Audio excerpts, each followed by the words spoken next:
సుబేదారిలో Janasena party పశ్చిమ నియోజకవర్గ కార్యాలయాన్ని ప్రారంభించిన తెలంగాణ జనసేన పార్టీ ప్రచార కార్యదర్శి ఆర్కే సాగర్తో పాటు ఉమ్మడి వరంగల్ జిల్లా జనసేన పార్టీ కార్యకర్తలు పెద్ద ఎత్తున పాల్గొన్నారు. ఈ సందర్భంగా ఆర్కే సాగర్ రిబ్బన్ కట్ చేసి పార్టీ ఆఫీస్ని ప్రారంభించారు.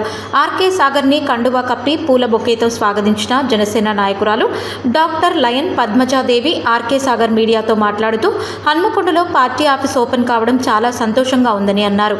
రానున్న మున్సిపల్ ఎన్నికల్లో పోటీ చేయనున్నామని తెలియజేశారు.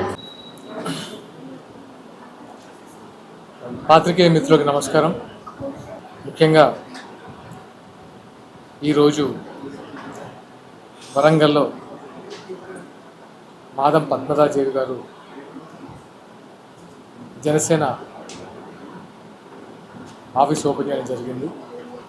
పద్మజాదేవి గారు ఆల్రెడీ 15 సంవత్సరాల నుంచి సోషల్ యాక్టివిటీస్గా చాలా కార్యక్రమాలు చేస్తున్నారు.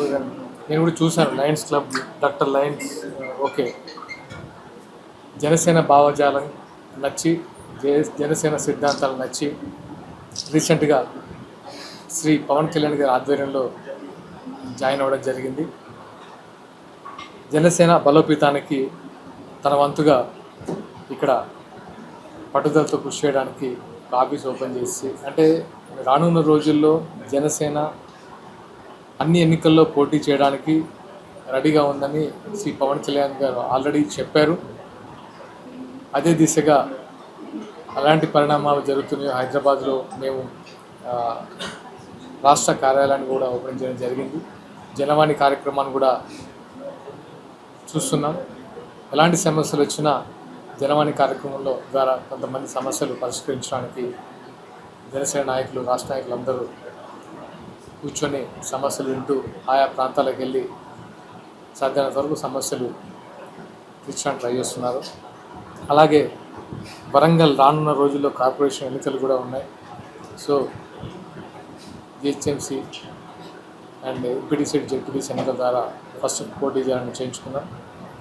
అందులో భాగంగానే చాలామంది జనసేన సిద్ధాంతాలు బాగా నచ్చి జాయిన్ అవ్వడం జరుగుతుంది. సో ఇది చాలా, అంటే జనసేనకు మంచి పరిణామాలు.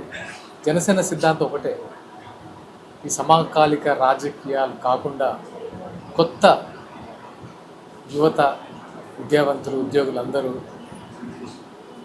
రాజకీయాల్లోకి వచ్చి ఒక నిబద్ధతతో కూడిన, నిజాయితీతో కూడిన, బాధ్యతాయుతంగా రాజకీయాలు చేయాలనేది మా ఎజెండా అనేది పూర్తిగా ప్రతి ఒక్కరికి, అంటే ట్రాన్స్పరెన్సీ. అంటే ఈ రోజుల్లో చూస్తాం అవినీతి రాజకీయాలు. మాట్లాడితే ఎలాంటి మాట్లాడుతున్నారంటే తలా తోక లేకుండా మాట్లాడే రాజకీయ నాయకులు. పవన్ కళ్యాణ్ గారు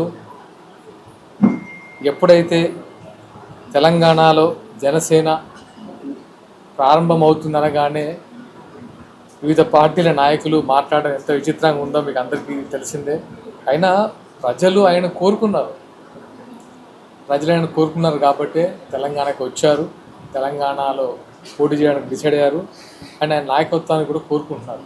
తెలంగాణ బిడ్డలే ఆయన. తెలంగాణ ఎవరు జాగీరా అన్నదానికే వక్రీకరించి మాట్లాడారు. అంటే అర్థం ఏంటంటే తెలంగాణ ఈ అబ్బ జాగీరా అంటే మీ ఒక్కరిది కాదు, తెలంగాణలో ఉన్న చాలామంది జాగీరానే చెప్పడానికి ట్రై చేసిన విషయాన్ని ఆయన దాన్ని వక్రీకరించి రకరకాలుగా మాట్లాడారు. చూస్తున్నాం ఆయన గురించి. ఒక్కొక్కడు సోషల్ మీడియాలో ఫేమస్ అవ్వడానికి ఇలాంటి కార్యక్రమాలు చేస్తున్నారు. మీ అందరూ చూస్తున్నారు. అరే ప్రజాస్వామ్యబద్ధంగా మాట్లాడండి, ఏదైనా ఉంటే తప్పుగా చెప్పండి, ఒప్పుగా చెప్పండి అని ఆయన చెప్తున్నా కూడా వినకుండా నోటికి వచ్చినట్లు కుటుంబ సభ్యుల్ని పర్సనల్గా ఆయన మాట్లాడుతూ, పాలసీలో మాట్లాడడం పక్కన పెట్టి పర్సనల్గా ఆయన్ని ఇబ్బంది పెట్టడం అనేది సరైన పద్ధతి కాదు. అండ్ ఈరోజు ఏదైతే నెల రోజుల క్రితం పవన్ కళ్యాణ్ గారు నిరంజన్ కోసం ఇక్కడికి వచ్చి ఆయన ఆరోగ్యం తెలుసుకోవడం జరిగింది. దురదృష్టవశాత్తు నెల రోజులు తిరగముందు ఆయన పాలన చేశారు. వాళ్ళ కుటుంబ సభ్యులను కూడా కలిసి ధైర్యం చెప్పడం జరిగింది. పవన్ కళ్యాణ్ గారు ఆరోగ్యరీత్యా సజ్జలో ఉన్నారు, అందుకే రాలేకపోయారు. ఆయన తరఫున మేమందరం వచ్చి వాళ్ళ కుటుంబ సభ్యులకి ధైర్యం చెప్పాము. రానున్న రోజుల్లో జనసేన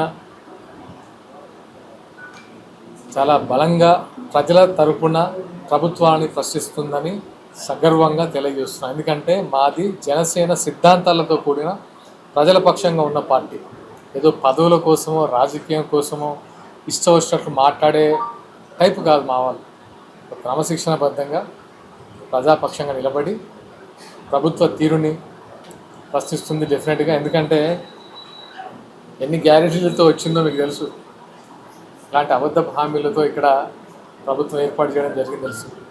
ముందు చాలా ఉంది, అవన్నీ ప్రజల దగ్గర తీసుకెళ్తాం. Thank you so much for your అంటే పాత్రికేయ మిత్రులు ముఖ్యంగా జనసేన సిద్ధాంతాల్ని వాళ్ళ వంతుగా కూడా తీసుకెళ్తున్నందుకు మనస్ఫూర్తిగా ధన్యవాదాలు. అలాగే ఇక్కడికి వచ్చిన వరంగల్ కోఆర్డినేటర్ దామోదర్ రెడ్డి గారికి మరియు సురేష్ రెడ్డి గారికి, నాయకులు రాజేందర్ గారికి, శివకోటి గారికి, మా పృథ్వీ శ్రీలంకకు ఇన్ఛార్జ్ అందరికీ పేరు పేరున అభినందనలు. అలాగే మరొకసారి పద్మనాదేవి గారికి ఇక్కడ వచ్చిన నెలలోపే మీరు ఒక సమర్థవంతంగా అందరికీ దగ్గరవుతూ జనసేనలో పార్ట్ అయి జనసేన సిద్ధాంతాలని, జనసేన భావజాలాన్ని ప్రజలకు తీసుకెళ్తున్నందుకు మరొకసారి అభినందన తెలియజేస్తున్నాను. Thank you so much.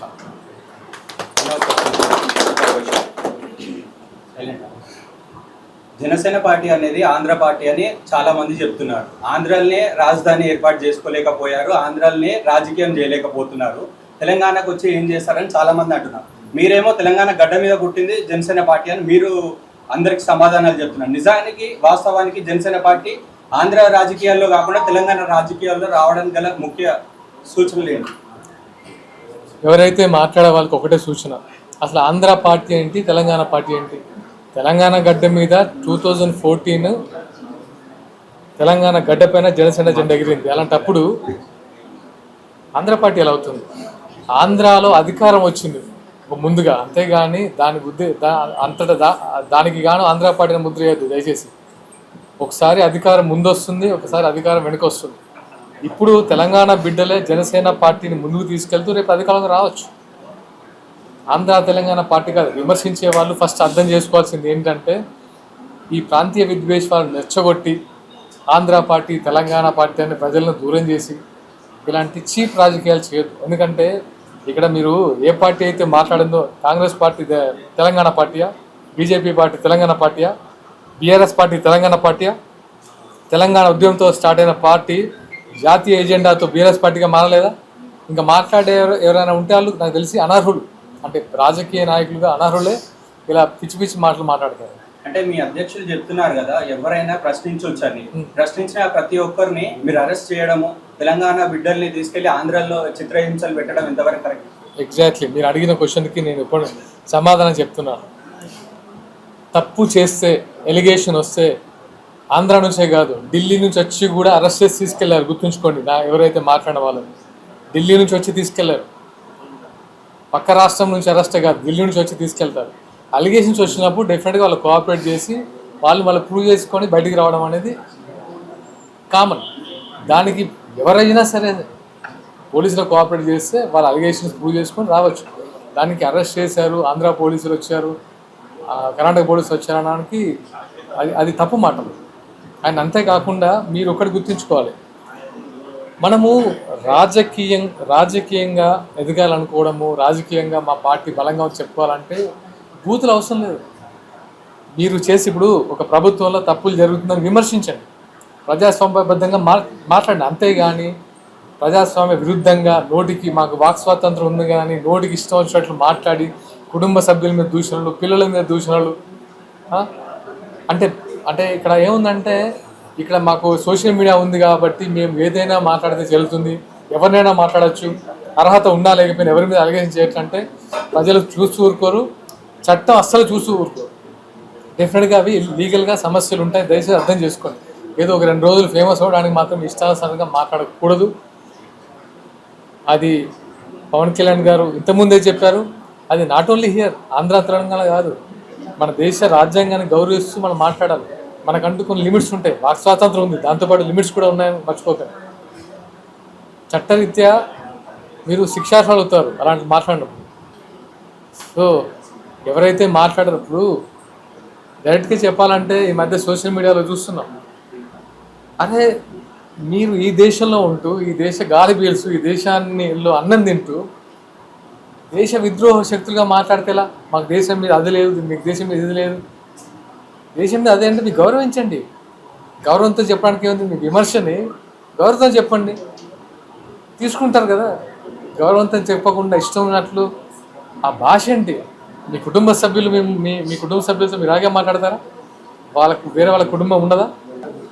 ఇక్కడ ఆఫీస్ ఓపెనింగ్కు చేసినటువంటి జనసేన పార్టీ ప్రచార కార్యదర్శి సాగర్ గారికి, మరి ఇంత మంచి ఆఫీస్ ఓపెన్ చేసినందుకు పద్మజ దేవి గారికి, వీర మహిళలకు, మరి ఇక్కడ వరంగల్లో గత ప్రజారాజ్యం నుంచి పనిచేస్తున్నటువంటి నాయకులు ఉన్నారు, జనసేన పార్టీ పెట్టినప్పటి నుంచి పనిచేస్తున్నటువంటి నాయకులు ఉన్నారు. మరి అందులో మన రాజేంద్ర ప్రసాద్ అయితేనేమి, రాకేష్ అయితేనేమి, పృథ్వీ అయితేనేమి, శివకోటి అయితేనేమి, శివ అయితేనేమి, రమేష్ అయితేనేమి, వీళ్ళంతా కరుడుగట్టిన జనసేన పార్టీని ముందుకు తీసుకుపోయడానికి సిద్ధంగా ఉన్నటువంటి నాయకులు. ఏ పార్టీలైనా ఏదైనా ఆశించొస్తారు, కానీ జనసేన పార్టీలో నిజాయితీగా నిస్వార్థంగా మా అధ్యక్షుడు ఎలాగైతే పనిచేస్తున్నాడో వాటికి అనుగుణంగానే పనిచేస్తాను తప్ప. ఎందుకు చెప్తున్నానంటే, ఓరుగల్ గడ్డు హైదరాబాద్ నడిబొడ్డులో పుట్టినటువంటి పార్టీ జనసేన పార్టీ. ఆనాడు ఒక్కడుగా వచ్చి ఈరోజు చూసుకున్నట్టయితే ఎంపీలుగా, ఎమ్మెల్యేలుగా, మినిస్టర్లుగా, మరి కార్యకర్తలు, నాయకులు, వేల మంది నాయకులుగా, లక్షలాది మంది కార్యకర్తలు, కోట్లాది మందిని అభిమానులను తయారు చేసినటువంటి ఏకైక నాయకుడు జనసేన పార్టీ అధ్యక్షుడు పవన్ కళ్యాణ్ గారు. అది దృష్టిలో పెట్టుకొని మాట్లాడాలి ఏ కుక్క అయినా మాట్లాడే ముందు. కానీ జనసేన పార్టీ అధ్యక్షుడి గురించి కులాల పేరుతో, మతాల పేరుతో, ప్రాంతాల పేరుతో కొన్ని రాజకీయ దుష్ట శక్తులు ఎప్పటి నుంచో వాటిని యూజ్ చేసుకొని రాజకీయాలు వెళ్దామనుకుంటున్నారు. కానీ జనసేన పార్టీ అధ్యక్షుడు పవన్ కళ్యాణ్ కులాలను కలిపే విధానము, మత ప్రస్తావనలు, రాజకీయాలు, మరి అదేవిధంగా తను ఎంచుకున్న సిద్ధాంతాల్లో పర్యావరణాన్ని కానీ, మన సాంప్రదాయాలను కానీ, మన సంప్రదాయాలను కానీ, అవినీతి మీద అల్పెరగని పోరాటం చేయడానికి ముందుకొచ్చినటువంటి, ప్రశ్నించే గొంతుగా వచ్చినటువంటి నాయకుడు జనసేన పార్టీ అధ్యక్షుడు పవన్ కళ్యాణ్ గారు. ఇది దృష్టిలో పెట్టుకొని మాట్లాడాలి ఏ పార్టీ నాయకుడైనా. ఎందుకు ఇంత గట్టిగా చెప్తున్నామంటే, మేము ఈ రోజుతో కాదు జనసేన పార్టీ అధ్యక్షుడి గురించి ఒకసారి 2 విషయాలు మీకు చెప్పదలుచుకున్నా. ఎందుకంటే తాను జనసేన పార్టీ అధ్యక్షుడు పవన్ కళ్యాణ్ సినిమాలో నటిస్తున్నప్పుడు తాను ఒక సినిమాలో వచ్చిన డబ్బులను యురేనియం, మన ఫ్లోరైడ్ మీద, నక్సలైట్లు ఫ్లోరైడ్ మీద నల్గొండలో బాధపడుతున్నటువంటి అక్కడ ఉన్న ప్రజలకు తాను ఏదో సాయం చేయాలని అక్కడ పోతే అప్పుడున్న రాజకీయ కొన్ని శక్తులు అడ్డుకున్నాయి. అదే విధంగా ఒక ప్రజారాజ్యం పార్టీ పెట్టిన తర్వాత ఆదిలాబాద్లో ఒక మారుమూల తండాలోకి వెళ్ళినప్పుడు అక్కడ నీళ్ళు లేవని చెప్తే అక్కడ కూడా తన పెద్ద మనసు చేసుకొని రాత్రి బోరేస్తే అక్కడ తను మంచిదనాన్ని, తను చేస్తున్నటువంటి సేవా కార్యక్రమం భగవంతుడి ఆశీర్వాదంతో అక్కడ ప్రజల కోరిక మేరకు ఆ రోజు బ్రహ్మాండంగా అడవిలో కూడా వాటర్ పట్టడం జరిగింది. తను మా అధ్యక్షుడు చాలా సందర్భాల్లో చెప్పడం మీ అందరికీ తెలంగాణ రాష్ట్ర ప్రజలకు కూడా తెలుసు అధ్యక్షుడి గురించి. ఇలా చెప్పుకుంటూ పోతే చాలా ఉన్నాయి, నేను అవి చెప్పట్టి తెలుసుకోలేను. తనకు అవగాహన లేదని ఒక ఇతర పార్టీ నాయకులకు నేను గట్టిగా చెప్తున్నా వరంగల్ గడ్డ మీదకని. ఎందుకంటే తనకు ఆదిలాబాద్ నుంచి మన మహబూబ్ నగర్ వరకు, మరి అదేవిధంగా నల్గొండ నుంచి, వరంగల్ నుంచి, వికారాబాద్ వరకు, తాండూరు వరకు, అదే విధంగా గ్రేటర్ హైదరాబాద్ లో ఉన్న ప్రతి ఇష్యూ మీద తనకు ఒక చక్కటి అవగాహన ఉంది. ఈ రోజుతో కాదు, గత 15 సంవత్సరాలుగా తెలంగాణ గడ్డ మీద ప్రతి ఇష్యూ మీద తనకు అవగాహన ఉంది. కాబట్టి బరాబర్ మేము తెలంగాణ గడ్డ మీద పుట్టిన పార్టీ కాబట్టి ఈ తెలంగాణ బిడ్డలుగా మేము బరాబర్ రేపు బరిలో ఉండబోతున్నాం. మేము 14లో పోటీ చేయకపోవచ్చు, తర్వాత 18లో కానీ 24లో మన జనసేన పార్టీ నాయకులుగా ప్రతి ఒక్కరూ, మీకు తెలిసిందే, మీడియా మిత్రులకు చెప్పాల్సిన అవసరం లేదు, ప్రతి ఎలక్షన్లో మేము నిలబడడం మా శక్తి వరకు. మాకు ఓట్లు తక్కువ రావచ్చు, కానీ నిజాయితీగా నిస్వార్థంగా పనిచేస్తున్నందుకు మాకు దాదాపు ఈ రోజులలో 5,000 ఓట్లు తెచ్చుకోవడం అంటే అంత ఆషామాషి కాదు.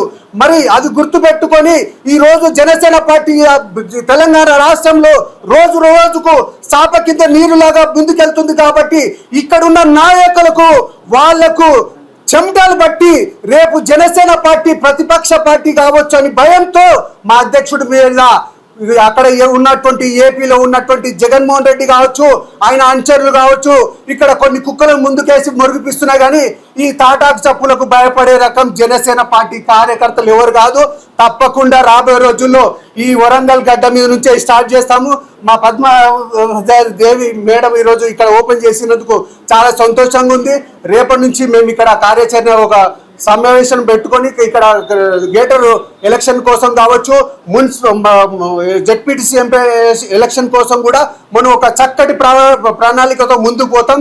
తప్పకుండా రాబోయే రోజుల్లో ఈ గేటర్ ఎలక్షన్లో జనసేన జెండా ఎగురుతుంది. ఈ అవకాశం ఇచ్చిన మీ అందరికీ ధన్యవాదాలు. మా సోదరులకు అందరికీ కృతజ్ఞతలు. జై జనసేన, జై పవన్ కళ్యాణ్, జై హింద్. ఈనాడు ఇక్కడ ఈ party office Janasena party office open చేయడానికి వచ్చిన మన ప్రచార కార్యదర్శి గారు సాగర్ గారికి, అలాగే మన ఉమ్మడి వరంగల్ జిల్లా ఇన్ఛార్జ్ దామోదర్ రెడ్డి గారికి, అలాగే మా అధ్యక్షులు అందరూ కూడా పృథ్వీ అందరికీ కూడా మా జన సైనికులందరికీ ఉద్యమాభివందనాలు తెలియజేసుకుంటూ, ముఖ్యంగా గత 20 సంవత్సరాల నుండి అన్ని పార్టీలలో అంటే పెద్ద పార్టీలలో అలసిపోయిన నేను, అందరికీ తెలుసు మన వరంగల్ ఓరుగల్లు గడ్డ మీద పుట్టిన నేను బిడ్డని. ఇక్కడ ప్రతి ఒక్కరిని కూడా ప్రతి ఒక్క పార్టీలలో కూడా ప్రతి ఒక్కరిని నేను చూస్తున్నాను. ఇక్కడ ఉన్నా కానీ ఎక్కడైనా తెలంగాణ రాష్ట్రంలో ఉన్న నాయకులందరూ కూడా వాళ్ళ ఇంటికి వాళ్ళ అస్తిత్వాన్ని నిలుపుకోవడం కోసమే వాళ్ళు ప్రయత్నిస్తున్నారు. కానీ ప్రజల సమస్యలు ఏంటి, ప్రజలు ఎలా ఉంటున్నారు అనేది ఎవరికి కూడా ఏమాత్రం ఆలోచన లేదు. ఇవన్నీ విచారించుకున్న తర్వాతనే నేను జనసేన పార్టీ సిద్ధాంతాలు, ఎందుకంటే తనకి పార్టీలో ఒక ఆశించి కానీ పార్టీలో ఏదో పార్టీ ముందుకెళ్ళాలనే ఉద్దేశంతో కాదు, జనాల నాడి తెలుసుకొని ప్రజలలో ముందుకెళ్ళి ప్రజల నాడి ఏంటో తెలుసుకొని రావాలి అని చెప్పేసి ఇక్కడ ఇందులో జాయిన్ అయ్యే ప్రతి ఒక్క నాయకుడు కానీ కార్యకర్తలు కానీ ప్రతి ఒక్కటి ఏంటంటే ఇందులో ప్రతి ఒక్కరికి అవకాశాలు ఉన్నాయి. మంచిగా ఏంటంటే చాలామంది నిరుద్యోగులు అయిపోయినారు తెలంగాణ గడ్డ మీద. 12 సంవత్సరాల గడ్డ మీద ఎంతమంది తెలంగాణ బిడ్డలు అశ్రులు వారిపోయాయో, ఎంతమంది మహిళలు ఇక్కడ మనం చెప్పుకోకూడదు ఎన్నో స్కాములలో ఇరికిపోయి మహిళలు ఎంతమంది అబాస్ పాలయ్యారో తెలంగాణ గడ్డ మీద ఉన్న మనకి మహిళలకి కానీ జనసేన నాయకులందరికీ కూడా తెలుసు. మరి ఇంకొకటి ఏంటంటే ఇది ఆంధ్ర పార్టీ అని ప్రతి ఒక్కరు అంటున్నారు. నాకు కూడా చాలామంది ఫేస్బుక్లలో ట్విట్టర్లలో పోస్ట్ పెడుతున్నారు. ఇన్ని రోజులు తెలంగాణ ఉద్యమం చేసి ఈరోజు ఈ పార్టీలో ఉండడం ఏంటి? పార్టీ అనేది ప్రజాస్వామ్యం కాబట్టి పార్టీ నాయకత్వం ఎంత గట్టిగా ఉంది, ఎంత గొప్పగా ఉన్నదని చూసుకోవాలి. నిజంగా కూడా తెలంగాణ పార్టీలలో విసిగిపోయాము. నిజంగా తెలంగాణ బిడ్డలందరూ కూడా చాలా విసిగిపోయారు. ఈరోజు జనసేన పార్టీతో ప్రజల మధ్యలోకి వెళ్ళి ఈ పార్టీని బలోపేతం చేసి మేమేంటి ఇక్కడ అంటే నాయకత్వం ఏంటి, సిద్ధాంతాలు ఏంటివి అనేది ప్రతి ఒక్క జనాలలో తీసుకెళ్లేసి ఈ పార్టీని బలోపేతం చేయడానికి మేము స్ట్రాంగ్ అవుతాము. ఇంకా వచ్చే ఇంకొక 10 రోజులలో కూడా చాలా పెద్ద ఎత్తున వరంగల్ పార్టీ ఆఫీస్, ఉమ్మడి వరంగల్ జిల్లా పెద్ద పార్టీ ఆఫీస్ ఓపెన్ చేసి ఇప్పటికే చాలామంది కూడా అభిమానులు కానీ కార్యకర్తలు కానీ ఒక వేల మందిగా ముందుకు వస్తున్నారు. ఒక 10 రోజుల్లోపు అది ఓపెనింగ్ చేస్తామని చెప్తున్నాను.